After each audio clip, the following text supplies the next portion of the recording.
करेंगे। जी भाई, mic number 1 से अगर कोई सवाल हो तो करें। मेरा नाम है त्रिविक्रम दास पालखे। मैं नौकरी करता हूँ यहाँ पर एक हार्डवेयर और क्लाउड के दुकान में। मैं आपका बहुत बार प्रवचन टीवी पे देख चुका हूँ, बहुत आनंद भी आता है। अक्सर आप का जो प्रवचन रहता है, जो हिंदू का जो आता है, आप वेदों से देते हैं, आप यानी जो भी वेदों से कंपेरिजन करते हैं।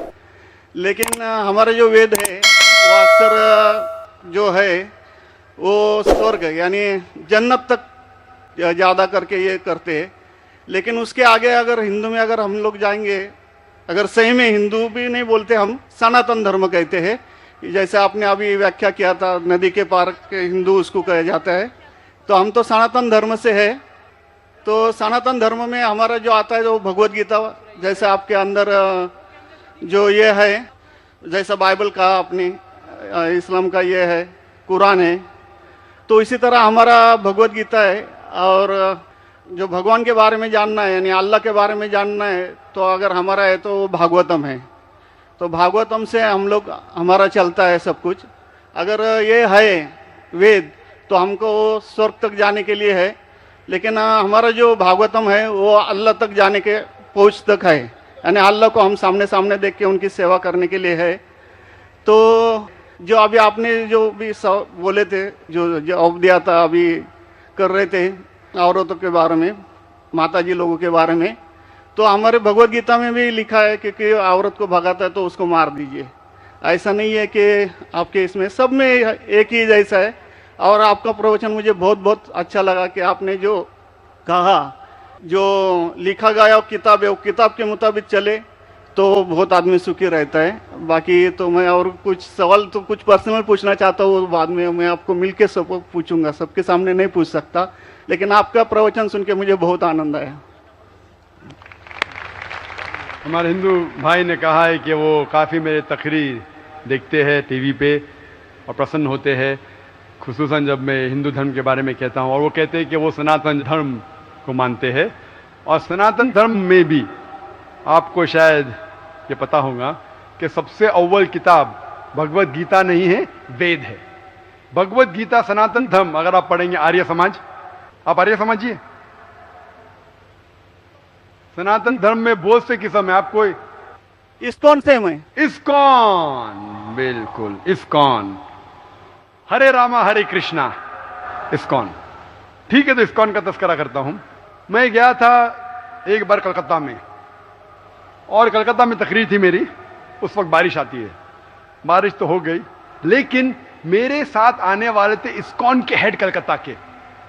हम लोग दोनों जाते एक वैन में, वैनिटी वैन, मतलब जो बड़े मैदान में, यहाँ तो माशाल्लाह मैदान के बाजू में काफ़ी बिल्डिंग है, तो बड़े मैदान में प्रोग्राम होता है तो कोई ग्रीन रूम नहीं होता है, तो क्या करते हैं, वैन लेके आते, बस इसमें मेकअप रूम या आराम करने के लिए कंडीशन होता है। तो मैं इस्कॉन के हेड के साथ में बैठा था, तो उन्होंने वही बात कही जो आपने कहा, हमारे लिए सबसे अव्वल है भगवत गीता। मैंने बोला ठीक है, और कहीं का वेद भी ठीक है। तो मैंने पूछा, ये भगवत गीता हिंदू धर्म में दो किस्म की किताब है, एक है श्रुति, एक है स्मृति। श्रुति मतलब जो भगवान की भेजी हुई किताब, वेद और उपनिषद। उसने कहा बिल्कुल सही। स्मृति किसे कहते, तो उसने कहने लगा स्मृति कहते वो जो आदमी की लिखी हुई किताब है, मिसाल के तौर पे मनुस्मृति। तो मैंने पूछा ये रामायण और महाभारत क्या है, तो उसने कहा यह है स्मृति। बेशक बिल्कुल सही जवाब था, मैं भी तालिब इल्म हूं। तो मैंने पूछा, बिल्कुल सही कहते, ऊपर आती है श्रुति, वेदा और उपनिषद। स्मृति मतलब दूसरी किताबें, मनुस्मृति, इतिहास। मैंने पूछा ये महाभारत क्या इतिहास है?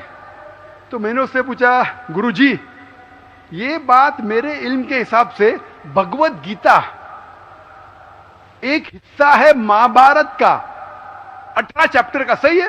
अरे बिल्कुल सही है, आप बहुत इल्म रखते। मैंने बेशक। तो जब भगवत गीता महाभारत का हिस्सा है तो महाभारत स्मृति है क्या श्रुति है? चुप बैठे, स्मृति है बोला। तो स्मृति ऊपर क्या नीचे? तो बोले हाँ आपके पास इल्म है ना, इसलिए आप जानते। हम लोग को कहते हैं भगवत गीता ऊंची है, लेकिन हम सही कहते हैं ये भगवत गीता वेद का निचोड़ है, निचोड़ है लेकिन वेद ऊपर है, खुदा की किताब है। भगवत गीता इंसान की लिखी है, किसके जरिए? स्कॉलर्स के। आपके इस्कॉन के गुरु भी कहेंगे वो, लेकिन आप आम आदमी हैं, आप शायद ये पेचीदा चीजों को जानते नहीं। हम तालिब इल्म हैं, मैं स्कॉलर नहीं हूं, तालिब इल्म हूं तकाबिल मज़ाहिब का, इस्लाम एंड कंपैरेटिव रिलीजन का। तो बोले बेशक आप बिल्कुल सही कहते हैं। तो मैं कहूंगा अगर वेद और भगवत गीता में टकराव है, किसकी बात मानेंगे? तो बोले आमतौर पे तो हम कहते हैं भगवत गीता ऊपर है, लेकिन आप सही कहते हैं क्योंकि आपका दिल में। तो मैं वो डबल स्टैंडर्ड क्यों? जिसके बाद दिल में बदल जाता है क्या? 2+2 4 ही रहता है, चाहे वो सेकंड स्टैंडर्ड में या 10th स्टैंडर्ड में 2+2 वो ही रहेगा, 4 बदलेगा नहीं। तो मैं ये कहता हूं गुरुजी से, आपके संत से, कि आप अपनी किताब लोगों में आम करो, हिंदुओं में आम करो वेद। लेकिन हिंदू धर्म में सिर्फ ब्राह्मण ही वेद को पढ़ सकता है, क्षत्रिय नहीं पढ़ सकता है। क्यों? बाकी लोग नहीं पढ़ सकते, वेद व्यास, शूद्र नहीं पढ़ सकता। क्यों? हमारे मजहब में ऊंच नीच नहीं है, काला या सफेद, अमीर या गरीब, राजा या फकीर, कुरान पढ़ सकता है। नमाज के लिए जब उस ईश्वर की हम इबादत करते हैं, जब खड़े होते नमाज के लिए, कंधे से कंधा मिला के करते, चाहे वो फकीर या अमीर या गरीब, फकीर या राजा साथ में खड़ा है तो कंधे से कंधे मिला के खड़ा होता है। और आप यहां देखेंगे, और मैं अल्हम्दुलिल्लाह कई बार सऊदी अरब गया हूं और किंग अब्दुल्ला की दावत पे भी गया हूं, माशाल्लाह उनकी सिक्योरिटी रहती है, तो सिक्योरिटी हट जाती है, आप साथ में तो साथ में, अल्हम्दुलिल्लाह। राजा या फकीर, अमीर या गरीब, काला या सफेद, यकसा है। तो मैं ये कहना चाहता हूं, आप बिल्कुल सही कह रहे थे कि वेद स्वर्ग की बात करता है लेकिन खुदा की बात भी करता है। भगवत गीता में भी स्वर्ग की बात लिखा है, खुदा का भी लिखा है। आप बोले अल्लाह के करीब आने के लिए भगवत गीता सही है, बराबर। मैं ये नहीं कह रहा हूँ कि वेदों में नहीं कहा, वेदों में बहुत आखिरी में आता है, लेकिन जो भगवत गीता जो है वो डायरेक्ट भगवान हुआ है, यानी अल्लाह ने कहा हुआ है, ऐसा है। तो इसके लिए अभी वेद तो संस्कृत में है, वो पढ़ नहीं सकते, लेकिन जो भगवत गीता है वो बहुत सारी इसमें ट्रांसलेशन हो गई है। और जो भगवत गीता है बहुत सारे आदमी ने यानी लिखी हुई है, करीबन 200-300 लोगों ने लिखी है अपने अपने हिसाब से। हाँ, बिल्कुल सही कहा। लेकिन इस्कॉन का जो गीता है भगवत गीता, वो गुरु परंपरा में है, वो भी आदमी है, एज इट इज लिखा हुआ है, यानी वो परंपरा में अगर गया तो वो कृष्ण तक गया, यानी जिसने जो कहा है वो एज इट इज है, इसके लिए उसका लिखा हुआ as it is Bhagavad Gita. आपके स्वामी प्रभुपदा, बराबर, यस बराबर हुआ, स्वामी प्रभुपदा इंसानी थे ना? हाँ, इंसानी थे ना, मैं किधर ना बोल रहा हूँ। ये हमारा कुरान जो है ना, डायरेक्ट अल्लाह की तरफ से, तो ना मोहम्मद सल्लल्लाहु अलैहि वसल्लम ने लिखा है। वही हम लोग ने ये कुरान जो है डायरेक्ट अल्लाह की नाजिल यूं बहू। इसलिए जितने भी दिगर मज़ाहिब की किताब है, जैसे वक्त जाने लगे बदलते गए। आप बिल्कुल सही कहते, 300 किस्म की किताब है, बाइबल सैकड़ों किस्म, हमारे IRF में 200 किस्म की बाइबल है। आप किस में मानेंगे? कुरान आप लो, कोई भी कुरान लो, इंडिया में, अमेरिका में, यूके में, हिंदुस्तान में, पुणे में, हूबहू वही है। एक लफ्ज की बात दूर रही, आ की मात्रा, ई की मात्रा, जबर जेर पेश, वो भी फर्क नहीं है, फत्ता दम्मा कसरा में भी फर्क नहीं है। ओरिजिनल कुरान में तो फत्ता दम्मा कसरा था नहीं, लेकिन आज जब हम पढ़ते हैं माशाअल्लाह। तो मैं ये कहना चाहता हूं, जितनी भी किताबें पहले आई, आज भी आप बिल्कुल सही कहते हैं, भगवत गीता वेद का निचोड़ है। लेकिन जब निचोड़ होता है वो असली फल से कॉन्ट्रडिक्ट करे तो फल और अहम है। मैं बिल्कुल मानता हूं, स्वामी प्रभुपदा मानते हैं कि भगवत गीता क्या है, वेद का निचोड़ है। और वो कहते हैं, मैं भी पढ़ चुका हूं, आपकी Bhagavad Gita as it is पढ़ चुका हूं, उसमें ही लिखा, उसका ही ट्रांसलेशन था। भगवत गीता अध्याय नंबर 7 श्लोका नंबर 20 में, जो कोई दुनियादारी के पीछे भागता है वो गलत खुदाओं के पीछे भागता है। आपकी भगवत गीता में लिखा एज इट इज में, और उसका अगर प्रीफेस पढ़ेंगे उसमें लिखा है कि ये जो वेद है वो गाय है, भोज से गाय है, और कृष्ण क्या है, दूध निकालने वाला इंसान, और दूध क्या है, भगवत गीता है। सही कह रहा हूं कि नहीं? प्रीफेस में लिखे है। कौन कहता है? आपके स्वामी प्रभुपदा। मुझे उसका ट्रांसलेशन पसंद है। अक्सर हमारे वहां भी माशाअल्लाह 50 से ज्यादा भगवत गीता है। मैं लेकिन स्वामी प्रभुपदा की गीता को पसंद करता हूं, अच्छी गीता है, इसीलिए मैं प्रीफेस कह रहा हूं। लेकिन उसमें भी लिखा हुआ है, उसके अंदर भी वो निचोड़े वेद का निचोड़ है, लेकिन निचोड़ मतलब नहीं कि असल फल को गाय को छोड़ देंगे, गाय चले जाएंगी तो दूध क्या करेंगे आप? गाय रहेंगी तो दूध मिलते रहेगा ना, दूध को लेंगे गाय को मार देंगे, दूध आपका खत्म हो जाएगा। भाई गाय को जिंदा रखो, रोज दूध लो, बराबर के नहीं, दूसरे बच्चे पैदा करेंगे गाय, लेकिन तो गाय को मत छोड़िए। इससे हमें पता लगता है, उसमें लिखा हुआ है, आपके वेद में लिखा हुआ है कि और एक पैगंबर आने वाला है।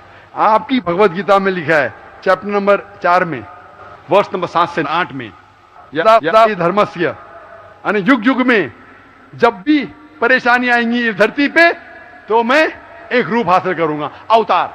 अवतार की सही मानी आपको मिलेगा वेद से, उसमें पता चलता है जिसे हम कहते हैं पैगंबर। आखिरी पैगंबर, आखिरी अवतार कौन है? कल के अवतार। अगर आप भगवत गीता में मानते, अगर आप वेद में मानते, आपको आखिरी अवतार कल के अवतार में मानना ही पड़ेगा, फिर ही आप कह सकते मैं असल भक्त हूं भगवत गीता का। वो तो है ही, आपने जो बताया कल के अवतार तो आने वाला तो ही है, मानते कल के अवतार में आने वाला है। आ चुका है। और उसमें लिखा था कल के अवतार की मां के नाम क्या है? सुमति।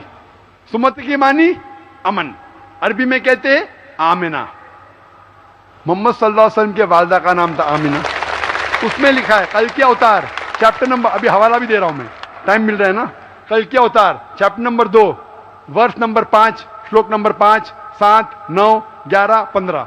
इसमें लिखा है कि उसके वालिद का नाम है विष्णु यास। विष्णु यास मतलब खुदा का बंदा, अरबी में तर्जुमा करेंगे अब्दुल्ला। मोहम्मद सल्लल्लाहु अलैहि वसल्लम के वालिद का नाम था अब्दुल्ला। उसमें लिखा है वो इसी जगह में पैदा होंगे जो अमन की जगह है। हम मानते हैं कि मक्का एक अमन की जगह है। उसमें लिखा है कि वो उस फैमिली में पैदा होंगे जो उस इलाके के अमीर होंगे। हम जानते हैं कि कुरैश के फैमिली में पैदा हुए थे मोहम्मद सल्लल्लाहु अलैहि वसल्लम। उसमें लिखा है कि वो 12वीं तारीख माधव के दिन पे पैदा होंगे, वो 12वीं रब्बी अव्वल मोहम्मद सल्लल्लाहु अलैहि वसल्लम पैदा है। आगे आप पढ़ेंगे वेद में लिखा है कि उसके 4 करीब दोस्त थे, जिसका मैं जिक्र किया हूं। 4 करीब दोस्त मोहम्मद सल्लल्लाहु अलैहि वसल्लम के थे, जो हजरत अबू बकर, हजरत उमर, हजरत उस्मान, हजरत अली। मैं अल्लाह भी पिलुद्दमौल, अल्लाह ताला की रहमत सब पे हो। किसके बारे में जिक्र करें? उनको सबसे पहली जो वही आएंगी वो आएंगी एक गार के अंदर। हम जानते हैं मोहम्मद सल्लल्लाहु अलैहि वसल्लम सबसे पहली वही आए गारे हिरा में। फिर वो करेंगे हिजरत, नॉर्थ की तरफ फिर से वापस आएंगे। मोहम्मद सल्लल्लाहु अलैहि वसल्लम हिजरत की मदीना जो नॉर्थ के ऊपर है, फिर से वापस आए। मैं तो 1 घंटा सिर्फ तस्करा कर सकता हूं। मोहम्मद सल्लल्लाहु अलैहि वसल्लम हिंदू धर्म में वक्त नहीं है। मैं ये पूछना चाहता हूं, आप मानते क्या इस कल के अवतार में? आप मानते मोहम्मद सल्लल्लाहु अलैहि वसल्लम आखिरी पैगंबर है? मैं तो कुरान 3 बार पढ़ा हूँ साहब, मैं तो मानता हूँ कुरान को, वो बात नहीं है। मानना सिर्फ जरूरी नहीं, अमल करना जरूरी है। मैं कहूंगा मैं खुदा को मानता हूं, खुदा की बात पे अमल ना करता हूं तो बेकार है। मैं कहता हूं मैं मेरे वालिद से बहुत मोहब्बत करता हूं, वालिद की बेइज्जती करता हूं, वालिद की बात नहीं मानता हूं, वालिद से बदतमीजी करता हूं, तो क्या फायदा? आप समझ रहे ना?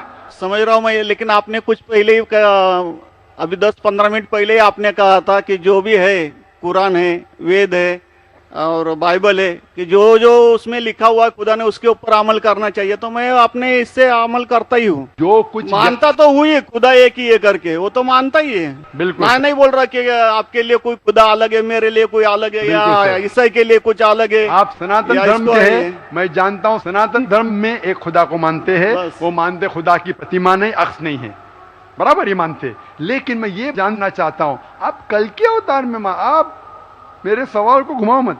मैं जानता हूं, नहीं है मैं ये जानता हूं, सनातन धर्म के बारे में जानता हूं। पहले स्टेज में आप पास कर चुके, एक खुदा में मानते हैं, बिल्कुल सही। मैं ये बात जानना चाहता हूं कि उस खुदा के अवतार पैगंबर, आखिरी पैगंबर में आप मानते हैं क्या नहीं मोहम्मद सल्लल्लाहु अलैहि वसल्लम? ये मेरा सवाल है।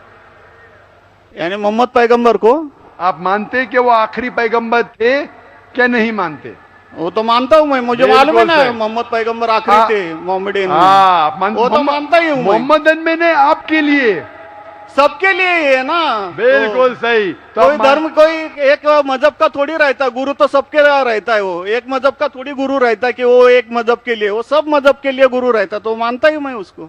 बिल्कुल सही। लेकिन ये कहना कि सब मजहब यकसा है हूबहू, ये सही नहीं। यकसानियत है, इसीलिए मैंने कहा यकसानियत पे अमल करो। आप बोलेंगे मैं सब हिंदू चीज पे अमल करूंगा, कई हिंदू जाते बुत परस्ती करने के लिए, आपने करते, अच्छी बात है, अल्हम्दुलिल्लाह, इसीलिए मैं आपको कांग्रेचुलेट करता हूं।